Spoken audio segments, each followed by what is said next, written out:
রয়েছেন তারাই কিন্তু আসলে মূলত মহা মিছিলটি করছেন এই মুহূর্তে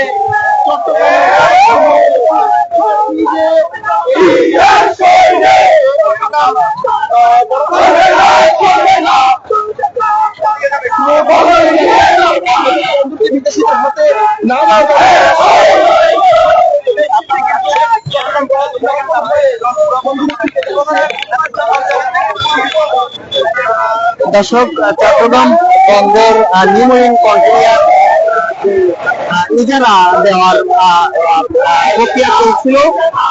অর্থাৎ যেটি বলার চেষ্টা করছি, নিউ কন্টেইনার বিদেশিদের হাতে ইজারা দেওয়ার যে প্রক্রিয়া চলছে, সেই প্রক্রিয়ার বিরুদ্ধে আসলে আজকে চট্টগ্রামের সিবিএ যে নেতৃবৃন্দ, সেই নেতৃবৃন্দ আসলে একটি মশাল মিছিল নিয়ে বন্দরের দিকে যাচ্ছেন।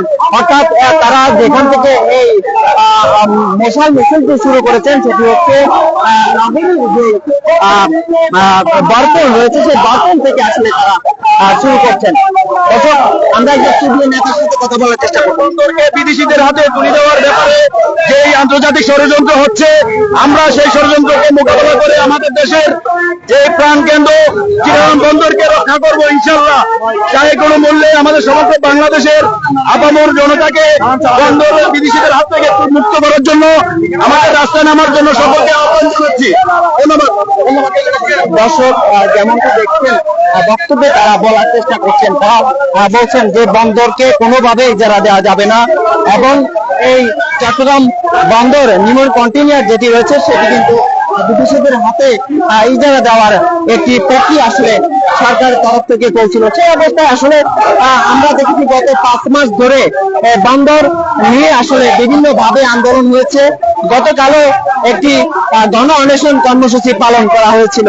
সে জায়গা থেকে আসলে দেখতে পাচ্ছেন প্রত্যেক দিনই কিন্তু আসলে এই বন্দর, চট্টগ্রাম বন্দর নিয়ে আসলে আন্দোলন হচ্ছে এবং বন্দর রক্ষার জন্য আসলে তারা সোচ্চার হয়ে আছেন। তো সেই জায়গা থেকে দেখতে পাচ্ছেন এই মুহূর্তে আমি শাহিদুল ইসলাম মাসুম আপনাদেরকে যে আজকে যে মশাল মিছিল, সেই মশাল মিছিল থেকে আপনাদেরকে যুক্ত রেখেছি। দেখতে পাচ্ছেন তারা এই মশাল মিছিল নিয়ে অগ্রসর হচ্ছেন সামনের দিকে।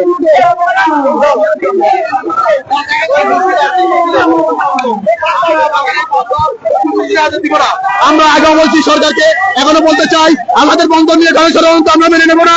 আমরা স্বৈরাচার দিবাই বুঝে করেছি সমস্ত বাংলাদেশের জনগণ, আমরা মাঠে নামবো। আমরা আমাদের বন্দর বিদেশিদের হাতে দেবো না, দেবো না, দেবো না। আমরা আমাদের মাকে বিদেশিদের হাতে দেবো না। আমাদের বন্দর রক্ষার্থে আমাদের জীবন দিতে গেলে আমরা জীবন দিব প্রয়োজনে। আমরা সারা বাংলাদেশের মানুষকে নিয়ে আমরা সব অচল করে দেবো, সারা বাংলাদেশকে অচল করে দেবো।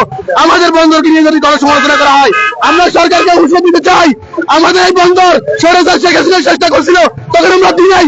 উনি যেটা বাস্তবায়ন করে গেছে, যেটা চুক্তি করে গেছে, সেটা কিভাবে আপনি বাস্তবায়িত করার জন্য চেষ্টা করতেছেন? আমরা স্বৈরাচারকে বিজয় করছি, প্রয়োজনে আপনাকে বিজয় করার জন্য জনগণ নিয়ে আমরা মাঠে নামবো ইনশাআল্লাহ।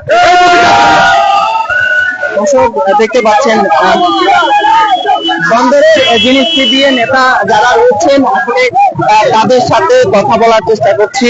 তারা আসলে আমাদেরকে বিষয়টি যে বন্দরের ইজারা, সেই ইজারা যাতে দিতে না পারে এবং এই ইজারা যাতে না হয়, সেই জন্য আসলে তারা আজকে এই মশাল মিছিলটি তারা করছে।